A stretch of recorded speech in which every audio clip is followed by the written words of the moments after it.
مولاي صل وسلم دائما أبدا على حبيبك خير الخلق كلهم مولاي صل وسلم.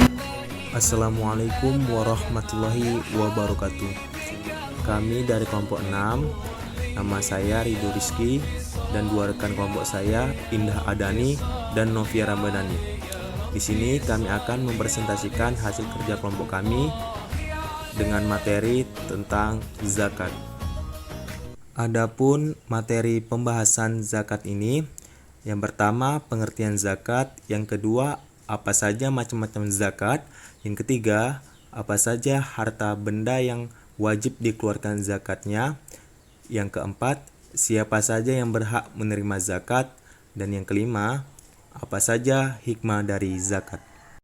Yang pertama, pengertian zakat. Secara bahasa, zakat berarti tumbuh, yaitu numu, dan bertambah, yaitu ziyadah. Jika diucapkan zaka al-zar, adalah tanaman tumbuh dan bertambah jika diberkati. Kata ini juga sering dikemukakan untuk makna taharoh, yaitu suci. Allah Subhanahu wa taala berfirman, "Qad aflaha man zakkaha", yang artinya sesungguhnya beruntunglah orang yang menyucikan jiwa itu. Quran Surah Asy-Syam ayat 9. Sedangkan arti zakat menurut istilah syariat Islam ialah sebagian harta benda yang wajib diberikan orang-orang yang tertentu dengan beberapa syarat, atau kadar harta tertentu yang diberikan kepada orang-orang yang berhak menerimanya dengan syarat-syarat tertentu pula. Adapun tentang zakat telah dijelaskan dalam Al-Quran, firman Allah surat At-Taubah ayat 103. Khudh min amwalihim sadaqatan tutahhiruhum wa tuzakkihim biha wa salli alaihim inna salataka sakanul lahum wallahu sami'un alim. Yang artinya, ambillah zakat dari sebagian harta mereka. Dengan zakat itu kamu membersihkan dan mensucikan mereka, dan mendoalah untuk mereka. Maksud dari ayat di atas adalah dengan zakat itu mereka menjadi bersih dari kekikiran dan dari berlebih-lebihan dalam mencintai harta benda, atau zakat itu akan menyucikan orang yang mengeluarkannya dan akan menumbuhkan pahalanya. Dalam pengertian istilah syara, zakat mempunyai banyak pemahaman. Di antaranya, 1. Menurut Yusuf Al-Qardawi, zakat adalah sejumlah harta tertentu yang diwajibkan oleh Allah diserahkan kepada orang-orang yang berhak. Yang kedua, Abdurrahman Al-Jaziri berpendapat bahwa zakat adalah penyerahan pemilikan tertentu kepada orang yang berhak menerimanya dengan syarat-syarat tertentu pula. 3. Muhammad Al-Jarjani dalam buku Al-Ta'rifat mendefinisikan zakat sebagai suatu kewajiban yang telah ditentukan oleh Allah bagi orang-orang Islam untuk mengeluarkan sejumlah harta yang dimiliki. Dan keempat, Wahbah Zuhaili dalam karyanya Al-Fiqh Al-Islami wa Adillatuhu mendefinisikan dari sudut 4 mazhab, yaitu yang pertama, mazhab Maliki.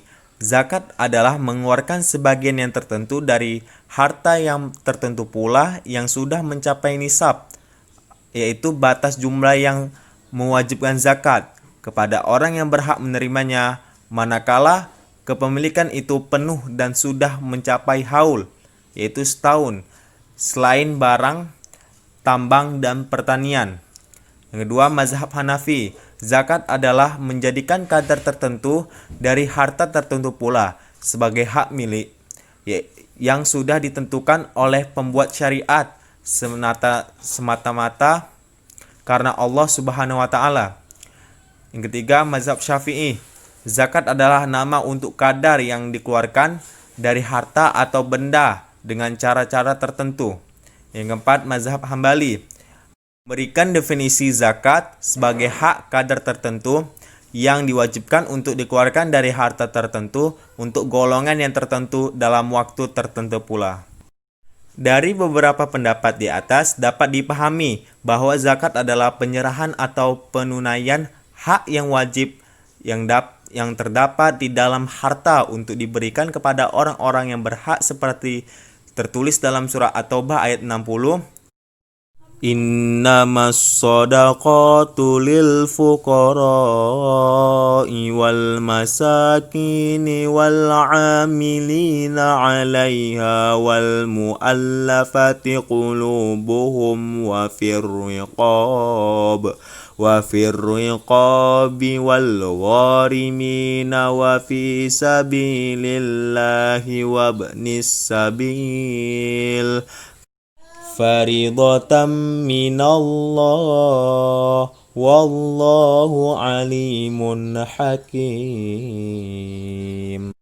Artinya, sesungguhnya zakat-zakat itu hanyalah untuk orang-orang kafir, orang-orang miskin, pengurus-pengurus zakat, para mu'allaf yang dibujuk hatinya untuk memerdekakan budak, orang-orang yang berhutang untuk jalan Allah dan untuk mereka yang sedang dalam perjalanan sebagai suatu ketetapan yang diwajibkan Allah, dan Allah Maha mengetahui lagi Maha bijaksana.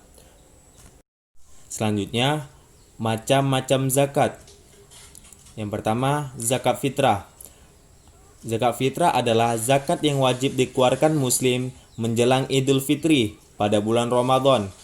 Besar zakat ini setara dengan 2,5 kg makanan pokok yang ada di daerah bersangkutan. Yang kedua, zakat mal, yaitu zakat harta. Zakat mal adalah zakat kekayaan yang harus dikeluarkan dalam jangka 1 tahun sekali, yang sudah memenuhi nisab, mencakup hasil perniagaan, pertanian, pertambangan, hasil laut, hasil ternak, harta temuan, emas dan perak, serta hasil kerja yaitu profesi. Masing-masing tipe memiliki perhitungannya sendiri-sendiri. Selanjutnya, harta benda yang wajib dikeluarkan zakatnya. Harta benda yang wajib dikeluarkan zakatnya itu yang pertama, zakat mal. Untuk emas, perak, dan mata uang, zakat emas dan perak wajib dikeluarkan zakatnya berdasarkan firman Allah, Ya ayyuhalladzina amanu inna katsiran minal ahbari warruhbani la ya'kuluna amwalan nasi bil batili wa yasudduna an sabilillah والذين يكنزون الذهب والفضة ولا ينفقونها في سبيل الله فبشرهم بعذاب أليم. Yang artinya, dan orang-orang yang menyimpan emas dan perak tidak dikeluarkan zakatnya dan tidak membelanjakannya di jalan Allah, maka beritakanlah kepada mereka bahwa mereka akan mendapat azab yang pedih. Quran Surah At-Taubah ayat 34. Syarat-syarat wajib zakat emas dan perak sebagai berikut. Pertama, milik orang Islam. Kedua, yang memiliki adalah orang yang merdeka. Yang ketiga, milik penuh, yaitu dimiliki dan menjadi hak penuh. Yang keempat, sampai nisabnya. Yang kelima, genap 1 tahun. Nisab dan zakat emas. Nisab emas bersih adalah 20 dinar atau miskol, sama dengan 12,5 pound sterling, yaitu 96 gram.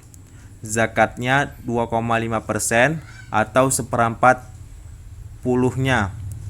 Jadi seorang muslim yang memiliki 96 gram atau lebih dari emas yang bersih dan telah cukup setahun dimilikinya, maka wajiblah ia mengeluarkan zakatnya 2,5% atau 1/4 puluhnya.